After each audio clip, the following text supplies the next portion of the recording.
Breaking news Purulia থেকে। পুজোর মুখে অচল হতে চলেছে পুরুলিয়া পৌরসভা।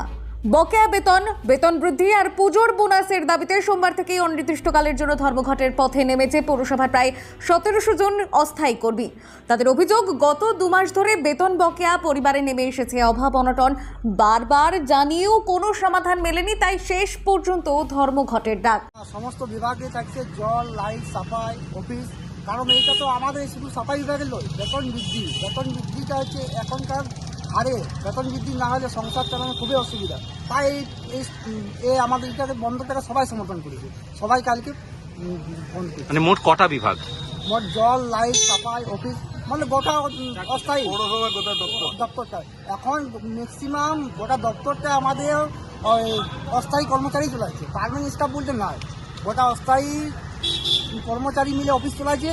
তাই আমার মনে হয় যে যদি আমরা বন্ধ হয় তাহলে অফিসটা পুরো অচল হয়ে যাবে। জল, লাইট, এমার্জেন্সি বিভাগ থেকে সব কিছু। সংখ্যাটা কত মোট? এই সংখ্যা হচ্ছে আমাদের 1700, সব মিলায়। হ্যাঁ, আমরা সব জায়গায় পৌরসভাতে দিয়েছি, গাড়িখানাতে দিয়েছি, আর পোস্টারিং করছি। মানে আগের থেকে জানিয়ে দিয়েছি যে আমরা 1 তারিখ থেকে আমরা কর্মবিরতিতে যাচ্ছি বলে। কি নাম আপনার? দীপক রয়। থেকে আমরা বলে আসছিলাম যে আমাদের বেতন বৃদ্ধি করা হোক, আর আমাদের একটা সঠিক সময় বেতন দেওয়া হোক।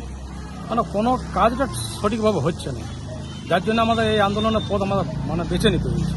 বিরোধী বিজেপি কাউন্সিলরের দাবি, মানুষের পরিষেবা দিতে ব্যর্থ বর্তমান পৌরসভা, তাই পৌর প্রধানের পদত্যাগ করা উচিত। আমার মনে হয় 4 থেকে 5 বার স্ট্রাইক অলরেডি হয়ে গেছে এই বেতনের জন্য। ঠিক আছে, সময় মিউনিসিপালিটি বেতন দিতে পারে না। আমার মনে হয় এই পৌরসভা না থাকাই ভালো, এই পৌর প্রধানের পদত্যাগ করাই ভালো। তবে পৌরপ্রধান নবেন্দু মাহালি জানিয়েছেন, বেতন বকেয়া মেটানো, বেতন বৃদ্ধি ও পুজোর বোনাস নিয়ে জরুরি ভিত্তিতে কাউন্সিলরদের মিটিং ডাকা হয়েছে। আলোচনা করে সিদ্ধান্ত নেওয়া হবে। এবার প্রশ্ন একটাই, পুজোর আগে কি মিটবে অস্থায়ী কর্মীদের দাবি, নাকি থমকে যাবে পুরুলিয়ার পৌর পরিষেবা?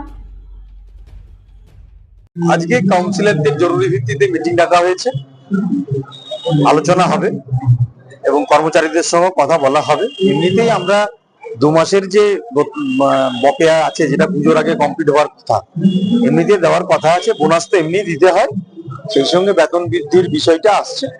যে আলোচনা হবে, আলোচনা করে যা সিদ্ধান্ত হবে সেইভাবে কার্যকারী হবে। এমনিতেই তো 2 মাসের বকেয়া বেতন তো এমনি পুজোর আগে কমপ্লিট করে দিই আমরা 1 মাস যেটা পিছিয়ে থাকি। আমাদের জুলাই এবং আগস্ট এই 2 মাসের বেতন দিতে হবে, যেহেতু সামনে পুজোর মাস। পুজো মানেই সবার একটা খরচা থাকে, এবং বোনাস আমরা যেটা দিয়ে থাকি সেই বোনাসটাও আমরা দিয়ে থাকি। এবারেও বোনাস দেওয়া হবে। এবারে তারা বিশেষভাবে একটা আন্দোলন করে বেতন বৃদ্ধি বাড়ানোর একটা উদ্যোগ নিয়েছে, সেটা কতখানি সম্ভব আলোচনা করে তাদের সঙ্গে কথা বলে ঠিক হবে।